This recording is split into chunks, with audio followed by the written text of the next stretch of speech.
கூட்டுச்சாலை நிறைவாக கடவுளூர் பேருந்து நிலையத்தில் இந்த தெற்கு மாவட்ட மாணவரணி அமைப்பாளர் மரியாதைக்குரிய தோழர் முனைவர் விஜய் ஆனந்த் அவர்களை அழைக்கிறேன் இந்த பிரச்சாரத்தை துவக்கி வைப்பதற்காக.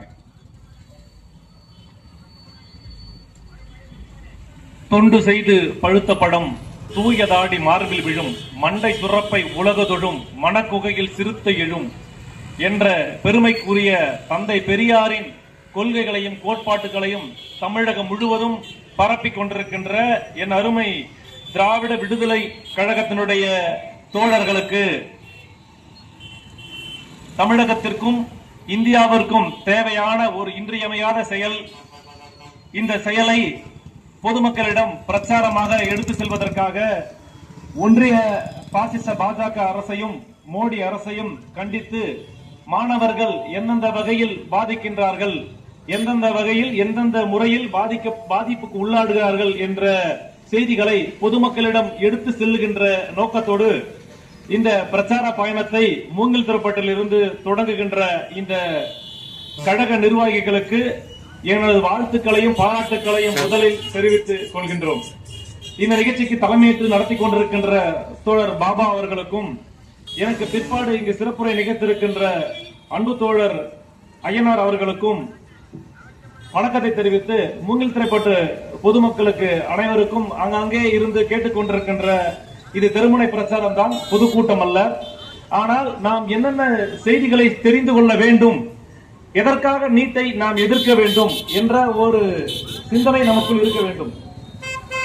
2014ஆம் ஆண்டு 13ஆம் ஆண்டு முதல் இந்த நீட் என்ற சர்ச்சை ஒவ்வொரு காலகட்டத்தில் மாறி மாறி மாறி மாறி இருந்து இறுதியாக 8 ஆண்டுகள் நீட் தேர்வு நடந்து முடிந்திருக்கிறது. இந்த 8 ஆண்டு நீட் தேர்வு தொடங்கிய காலத்திலிருந்து இந்தியாவிலேயே நீட் தேர்வு வேண்டாம் என்று எதிர்த்துக் கொண்டிருக்கின்ற ஒரே மாநிலம் தமிழகம். ஏனென்றால் நாம் இந்த நுழைவுத் தேர்வால் என்னென்னலாம் பாதிப்பு வரும் என்பதில் தெளிவாக இருக்கிறோம். 2013 இந்த நீட் என்ற பிரச்சனை எப்படி வருகிறது என்பதற்கு வரலாற்று ரீதியாக உங்களிடம் ஒரு 10 நிமிடத்தை மட்டும் எடுத்து அனைத்து செய்திகளையும் சுருக்கமாக சொல்ல முடியும் என்று எண்ணி என் உரையை தொடங்குகின்றேன். 2013ஆம் ஆண்டு இந்த காசு கொடுத்து தான் எல்லாரும் டொனேஷன், காசு கொடுத்து எல்லாரும் எம்பிபிஎஸ் ஆயிடுறாங்க, 1 கோடி ரூபாய் இருந்தா எல்லாம் எம்பிபிஎஸ் ஆயிடுறாங்க. அதனால இதுக்கெல்லாம் ஒரு வரைமுறை வேணும், இதெல்லாம் நெறிமுறைப்படுத்தும் அப்படின்னு சொல்லிட்டு இந்த தனியார் கல்லூரிகள் நிறைய டொனேஷன் வாங்கிட்டு கல்லூரியில மாணவர்களை சேர்த்துக்கிறாங்க அப்படின்னு சொல்லிட்டு 2013ஆம் ஆண்டு ஒரு வழக்கு உச்சநீதிமன்றத்தில் வருகிறது. உச்சநீதிமன்றத்தில் வழக்கு வருகிறது, நல்லா கேட்டுக்கணும். இது தனியார் மருத்துவமனைகளை கட்டுப்படுத்துவதற்கு என்ன செய்யலாம் அப்படின்றது கேஸ். அப்படிதான் கேஸ் வழங்கப்படுது, அப்படிதான் கோர்ட்டுக்கு போறாங்க. ஒரு காலேஜ்ல 1 கோடி ரூபாய் வாங்குறாங்க, 1 கோடியில 1.25 கோடி வாங்குறாங்க, 1.5 கோடி வாங்குறாங்க. அதனால எல்லாம் தடுத்து நிறுத்தணும், பணம் இருக்கவங்க டாக்டர் ஆயிடுறாங்க அப்படின்னு சொல்லிட்டு ஒரு முறைக்காக இதை போறாங்க. போய் நீதிமன்றத்துல வழக்கு போடுறாங்க. நீதிமன்றத்துல வழக்கு போட்டு அப்ப நீதிபதி, உச்ச நீதிமன்ற நீதிபதி ஒரு கேள்வி கேட்கிறாரு. என்ன கேள்வி கேட்கிறாருன்னா, ஏன் நாம எல்லாம் சேர்ந்து இதுக்கு எல்லாத்துக்கும் சேர்த்து ஒரு எக்ஸாம் நடத்தக்கூடாது? நல்லா கேட்டுக்கணும். தனியார் கல்லூரிகளில் தனியார் மருத்துவ படிப்புக்கு ஏன் ஒரு எக்ஸாம் நடத்தக்கூடாதுன்னு கேள்வி கேட்கிறாரு. அது குறித்து மத்திய அரசு விளக்கம் கொடுக்கணும்னு சொல்லி கேட்கிறாங்க. அப்ப மத்திய அரசா இருந்தவர் மன்மோகன் சிங் தலைமையிலான அந்த அரசாங்கம். அப்ப என்ன பண்றாங்க, தனியார் கல்லூரி அரசு கல்லூரி எல்லாத்துக்குமே பொதுவா ஒரு தேர்வு வைக்கலாம் அப்படின்னு தேர்ந்தெடுக்கிற போது தமிழகம் முழுவதும், இந்தியா முழுவதும் இருக்கிற பெரும்பாலான மாநில அரசுகள் ஒத்துக்கொள்ளுகின்றன. அதுல ஒரு 4-5 மாநிலம், உதாரணத்துக்கு அப்போது ஆந்திர பிரதேசமாக இருந்த சந்திரபாபு நாயுடு அதுக்கு ஒத்துக்கல, தமிழ்நாடு ஒத்துக்கல, இந்த மாதிரி ஒரு 5-6 மாநிலங்கள் ஒத்துக்காத பட்சத்துல இது எதிர்ப்பு தெரிவித்த நிலையில அப்ப இருந்த மத்திய அரசு என்ன பண்றாங்கன்னா, இந்த சட்டத்துல நீட் தேர்வு கொண்டு வரலாம், ஆனால் மாநில அரசு வேணும்னா அந்த தேர்வு நடத்திக்கலாம், மாநில அரசு வேண்டாம்னா அந்த தேர்வை வச்சுக்க தேவையில்ல அப்படின்னு ஒரு சட்டத்தை போடுறாங்க. அது 2013ஆவது வருஷம் போட்டு நிறைவேற்றிடுறாங்க. நிறைவேற்றி முடிச்சுட்டு இதை எதிர்த்து திருப்பி உச்சநீதிமன்றத்துக்கு போறாங்க, வழக்காடுறாங்க. ஆட்சியாளர் மாறிடுறாங்க. அடுத்தது பாரதிய ஜனதா ஆட்சிக்கு வந்தது. ஆட்சிக்கு வந்ததுக்கு அப்புறம் நீட் தேர்வை கண்டிப்பாக நடத்திவிட வேண்டும் என்று ஒரு உத்தரவு பெறப்படுறது. அனைத்து மாணவர்களுக்கும் நடத்தணும்னு சொல்லிடுறாங்க. எல்லா மாணவர்களும் உள்ளடக்கி ஒரு நீட் தேர்வு நடத்தணும் அப்படின்னு சொல்றாங்க. அப்ப அந்த மாநில அரசு வேணுமா வேணாமான்ற அந்த போஷனை எடுத்துறாங்க. அடுத்து வந்த அரசாங்கம். இங்கதான் பிரச்சனை தொடங்குது. தமிழ்நாட்டுக்கு இங்கதான் பிரச்சனை தொடங்குது. அங்க எடுத்துட்டு உடனே என்ன பண்றாங்கன்னா, திருப்பி எல்லாரும் படிக்கிறோம், எல்லாரும் படிச்சுதான் எக்ஸாம் எழுதணும்னு கேட்கறாங்க. அப்புறம் ஆட்சி மாற்றம் தமிழ்நாட்டிலேயே நடைபெறுது. 2 தடவை 1 ஆண்டு விலக்கு, 2 ஆண்டுகள் நமக்கு தமிழ்நாட்டுக்கு விலக்கு தரப்படுது. 2017ஆம் ஆண்டு கண்டிப்பா இந்த வருஷம் நம்ம கிடைச்சிரும் அப்படின்னு நம்பிக்கையோடு இருக்கின்ற நேரத்துல அந்த நேரத்துல விலக்கு கொடுக்க முடியாதுன்னு ஒன்றிய அரசு சொல்லிடுறாங்க. நிர்மலா சீதாராமன் முதலமைச்சர் வரைக்கும் சொல்றாங்க. அப்பதான் அந்த அனிதான்ற பெண் தற்கொலை பண்ணது நம்ம எல்லாத்துக்கும் யாரும் மறந்திருக்க மாட்டோம், அந்த 2017ஆம் ஆண்டு. அதன் பிறகு ஒவ்வொரு ஆண்டு தேர்வு நடக்கும்போது நம்ம எதிர்ப்பு தெரிவிச்சிட்டு இருக்கோம். எதுக்காக எதிர்ப்பு தெரிவிக்கிறோம்னா, இந்த நேஷனல் டெஸ்டிங் ஏஜென்சி அப்படின்னு ஒரு ஏஜென்சி தான் இந்த டெஸ்ட் நடத்துறாங்க. இந்த டெஸ்ட் நடத்துறதுக்கான நோக்கம் என்னன்னா, பணம் இல்லாம சீட்டு டாக்டர் சீட்டா ஆக்கணும், அதான ஒரு நோக்கம். இது அரசு கல்லூரிகளில் சரி, அரசு கல்லூரிகளில் எப்பயுமே பணம் வாங்குறது இல்லை, இப்ப இல்ல, இது முன்னாடியும் அப்படிதான். பணம் வாங்காம மார்க் யார் நிறைய வேலை உங்களுக்கு போட்டுருந்தாங்க. இப்ப எக்ஸாம் வச்சு நான் உங்களுக்கு கொடுக்குறேன் அப்படின்னு சொல்றதுல, எக்ஸாம் வச்சுட்டு 15 லட்சம் ரூபாய் 11 லட்சம் இருந்த ஃபீஸ எக்ஸாம் எழுதி இப்ப உள்ள போனீங்கன்னா 23 லட்சம் ரூபாய் ஒரு தனியார் கல்லூரிகள் கேஸ். ஏற்கனவே எவ்வளவு வாங்கினாங்க? 1 கோடி ரூபாய் வாங்கினாங்கன்றதான் குற்றச்சாட்டு. 5 ஆண்டுக்கு 1 கோடி ரூபாய் வாங்கினாங்கன்றதான் குற்றச்சாட்டு. இப்ப எவ்வளவு ஃபீஸ்? ஒரு MBBS சீட்டு நீங்க படிச்சு முடிச்சுட்டாலும் பேமெண்ட் சீட்னா 17 லட்சம் ரூபாய். பேமெண்ட் சீட் இல்லாம தனியார் நீங்க நீட் பாஸ் பண்ணிட்டு தனியார் கல்லூரியில போய் சேர்றீங்கன்னா மேனேஜ்மெண்ட் கோட்டால 23 லட்சம் ரூபாய். 23 லட்சம் எவ்வளவு ஆச்சு? 1,15 லட்சம். எப்படி நீங்கள் ஊழலை கொடுத்தீர்கள், எப்படி பணம் இல்லாம நீ சீட்டு கொடுத்தீங்கன்றதெல்லாம் பிரச்சனை. இப்ப அவங்க பண்ற ஃப்ராட் நல்லா பாருங்க. ஏற்கனவே ஃப்ரீயா 10 லட்சம் ரூபாய் படிச்சிட்டு இருந்த 12 லட்சம் ரூபாய் கொடுத்து படிச்சிட்டு இருந்த சீட்டை இப்ப 1,23 லட்சம் ஆக்கிட்டான். 4 வருஷத்துக்கு அவன் 40 லட்சம் ரூபாய் படிச்சிருந்த படிப்பை 1,23 லட்சம் ஆக்கிட்டான். ஏன் இப்படி ஆக்கிட்டாங்க அப்படிங்கறது பாத்தீங்கன்னா, இதுல வந்து டெஸ்ட் வைக்கிறான். சென்ற 3ஆம் தேதி மே மாசம் 3ஆம் தேதி ஒரு தேர்வு நடக்குது, நீட் தேர்வு. அது ஒரு உதாரணத்துக்கு சொல்றேன் நான். 22,67,000 பேர், கிட்டத்தட்ட 23 லட்சம் பேர் இந்த பரீட்சையில பரீட்சை எழுதுறாங்க. ஏறக்குறைய இந்தியாவில் 1,10,000 சீட் இருக்கு. வெளிநாட்டை போய் படிக்கலனாலும் இந்த சீட்ல தான் இந்த எக்ஸாம் பாஸ் ஆனா போய் படிக்க முடியும். போன வருஷம் படிச்சவன், அதுக்கு முந்த படிச்சவன் யாராருக்கெல்லாம் சீட் கிடைக்கல, எல்லாரும் எழுதுறாங்க. இப்போ இவங்களோட நோக்கம் என்னன்னா, ஒரு இந்த எக்ஸாம் படிக்கிறதுக்கு ஒரு குழந்தைக்கு குறைஞ்சபட்சம் 2.5 லட்சம் ரூபாயில இருந்து 5 லட்சம் ரூபாய் வரைக்கும் செலவு பண்ணணும். இந்த 20,000 பேர் படிக்கிறதுக்கு எவ்வளவு பணம் செலவாகும்? எப்படி நடக்கிறாங்கன்னா, நடந்த எக்ஸாம் முடிஞ்சிட்ட உடனே இவன் வந்து உள்ள போறப்ப நீங்க பாக்கணும். நான் நீட் தேர்வுக்கு என் பையன் போய் எக்ஸாம் எழுதுறாரு, இந்த 3ஆம் தேதி எக்ஸாம் என் பையனும் எழுதுறாரு, நான் நேரா போறோம். என்னென்ன கட்டுப்பாடுகளை விதித்தார்கள் என்று பார்த்தால் நீங்க கேட்கவே முடியாது. அதாவது ஒரு சென்டென்ஸ் இருக்கு, அரக்கை சட்டை போட்டு பள்ளிக்கூடத்துக்கு வரலாம் அப்படின்னு இருக்கு. இவ்வளவுதான் ரூல்ஸ். அந்த ரூல்ஸ் அரக்கை சட்டை போட்டு வரலாம். என் பையன் அரக்கை சட்டை போட்டு உள்ள போறான். அது நடந்தது, அப்படியே லைவா நடந்தது. என்ன சொல்றாருன்னா, அரகை சட்டை போட்டு உள்ள போன உடனே தடுத்து நிறுத்தப்படுறாரு அந்த பையன். ஏன் தடுத்து நிறுத்தப்படுறாரு அப்படின்னு பார்த்தா, அதுல சட்டையில காலர் இருக்குங்க, காலர் இருக்கிற சட்டை போடக்கூடாது. ஆனா ரூல்ஸ்ல என்ன போட்டுருக்கணும்? காலர் வச்சு அரகை சட்டை போடக்கூடாது, காலர் இல்லாம காலர் வச்சு போட்டாதான் அது சட்டை, காலர் இல்லாம போட்டா அதுக்கு பேரு டி ஷர்ட். அந்த அறிவு கூட இல்லாம தான் தேர்வு நடத்துறான்றதை நீங்க புரிஞ்சுக்கணும். இது வந்து பேப்பர் லீக் ஆயிடுச்சு, எக்ஸாம் எழுதி முடிச்சிட்டாங்க, பேப்பர் லீக் ஆகி போச்சுன்னா இந்தியா முழுவதும் இருந்த 22 லட்சம் பேர் எழுதின டெஸ்ட கேன்சல் பண்ணிட்டான். இந்த தேர்வு நாளைக்கு நடக்க போகுது. இப்போ நாளைக்கு நடக்க போறதுல ஒழுங்கா நடத்துறாங்க இந்த டெஸ்டிங் அத்தாரிட்டின்னு பாத்தீங்கன்னா, இன்னைக்கு காலையில செய்தி சொல்றேன் கேட்டுக்கோங்க. ஒரு பையன் நாக்பூர்ல இருக்கிறான். நாக்பூர்ல இருந்து எனக்கு நீட் நான் எக்ஸாம் எழுத போறேன்னு அப்ளை பண்ணிருக்கான். நாக்பூர்ல நீட் எக்ஸாம் எழுத அப்ளிகேஷனுக்கு இன்னைக்கு ஹால் டிக்கெட் பிரிண்ட் ஆகி வந்திருக்கு. நேற்று மாலை அந்த பையனுக்கு ஹால் டிக்கெட் வந்துருச்சு. அந்த ஹால் டிக்கெட் எழுத வேண்டிய சென்டர் எங்க தெரியுமா இருக்கு? அபிதாபியில் இருக்கு. எங்க இருக்கு? அபிதாபியில் இருக்கு. இதுதான் நேஷனல் டெஸ்டிங் அத்தாரிட்டியோட லட்சணம் ஆயிரு. இவ்வளவுதான் நடத்துவானுங்க. இவங்களுக்கு அறிவும் இல்ல, எக்ஸாம் நடத்துற திறனும் இல்ல. சிபிஎஸ்இ பள்ளிக்கூடத்துல 18 லட்சம் பேப்பர் பரிச்சை எழுதுற பேப்பரை நீங்க எப்படி திருத்துனாங்க? திருத்துறதுல குளறுபடி இருக்குதுன்னு மாண்புமிகு ஒன்றிய அரசினுடைய கல்வி அமைச்சர் தர்மேந்திர பிரதான் ஒத்துக்கொள்றாரு. இது மாதிரி ஒரு மானங்கட்ட பொழப்பு எங்கேயாவது இருக்கா? ஒரு பேப்பரை ஆன்சர் ஷீட் எப்படி எழுதுறாங்கன்னா, அதுக்கு பேரு ஆன் ஸ்கிரீன் மார்க்கிங் அப்படின்ற டெஸ்ட், ஆன் ஸ்கிரீன் மார்க் அப்படின்ற டெஸ்ட் பேப்பர். இப்போ ஒரு பையன் டெஸ்ட் எழுதுனா ஒரு 10 பக்கம் 20 பக்கம் இருக்குன்னா, அந்த 10 பக்கத்து 20 பக்கத்தை இதுக்கு முன்னாடி ஆசிரியர்கள் திருத்துவாங்க, திருத்தி மார்க் போடுவாங்க. அப்புறம் அந்த பேப்பரை பார்க்காம தனியா மார்க் போடணும் சிஸ்டம் இருந்துச்சு. இப்ப என்ன பண்ணிட்டாங்கன்னா, ஸ்கேன் பண்ணிட்டாங்க. இந்த 20 பக்கத்தை ஸ்கேன் பண்ண பேப்பரை டீச்சர்களுக்கு அனுப்பி, அதை வந்து ஒரு இருக்கட்டுல புறம்போக்குத்தனமான ஒரு கம்பெனி இருக்கு தெரியுமா, பிராடு பித்தலாட்டம் பண்ற கம்பெனி, ஆங்கால பித்தலாட்டம் பண்ணி மாட்டி கம்ப்ளைண்ட் இருக்கு அவன் பேர்ல. அந்த நிறுவனத்துக்கு இந்த பேப்பர் திருத்துறதுக்கான அங்கீகாரம் கொடுக்குறான்.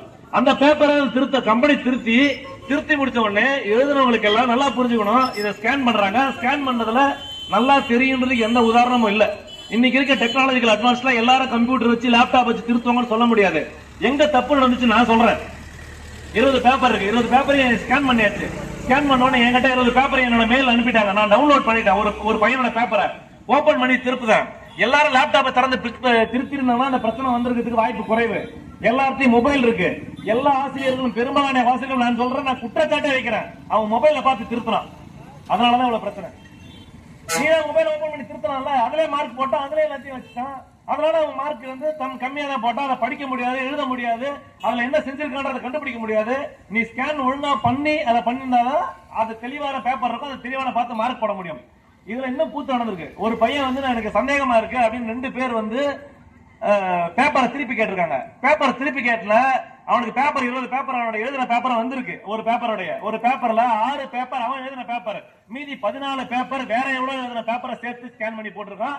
இப்படி மார்க் வந்திருக்கு. இது மாதிரி ஒரு கேடுகட்ட தமிழ் இந்த நாட்டுல இருக்க எல்லாம் அட்வான்ஸ் ஆகிட்டே போயிட்டே இருக்கணும், இருக்க வளர்ச்சி அடைஞ்சு போயிட்டே இருக்கணும், இருக்க முன்னேறி போயிட்டே இருக்கணும். ஆனால் இந்த ஒன்றிய அரசினுடைய கல்வித்துறை இருக்க மட்டமாக தான் எல்லா வேலையும் செஞ்சுட்டு இருக்கா, ஒரு உருப்படியான வேலையை செஞ்ச பாடு கிடையாது. அதனால இத்தகைய தேர்வு முறைகளை ரத்து செய்ய வேண்டும். ஏன் ரத்து செய்யறோம் அப்படின்னா, பணம் ஒரு பக்கம், மன உளைச்சல் ஒரு பக்கம். நல்லா கேட்டுக்கங்க, இந்த நீட் தேர்வுல இருந்து இந்த நீட் தேர்வு வரைக்கும் இந்த ஓராண்டு காலத்தை, இந்த 2-3 ஆண்டு காலத்துல, 3 மாத காலத்துல மட்டும் இன்னைக்கு தேதி வரைக்கும், இன்னைக்கு காலையில பவானியோட ஒரு பெண் இறந்ததோட சேர்த்து 19 மாணவர்கள் இறந்து போயிருக்கார்கள் இந்தியா முழுவதும். இதெல்லாம் எதற்காக சொல்றேன்? இந்த மாணவர்களை வாழ வைக்கத்தான் நம்ம தேர்வு நடத்துறோம். இந்த மாணவர்கள் சாகடிக்க தேர்வு நடத்தல. இப்போ இதுக்கு முன்னாடி என்னமோ எங்க டாக்டரே இல்லாத மாதிரியும், இதுக்கு முன்னாடி என்னமோ எங்களுக்கு எல்லாம் அறிவே இல்லாத மாதிரியும், இந்த நீட் தேர்வு படிச்சுட்டு இந்த நீட் தேர்வு போய் எழுதின உடனே எங்களுக்கு எல்லாம் அறிவு இருக்கிற மாதிரி எல்லாம் பேசக்கூடாது.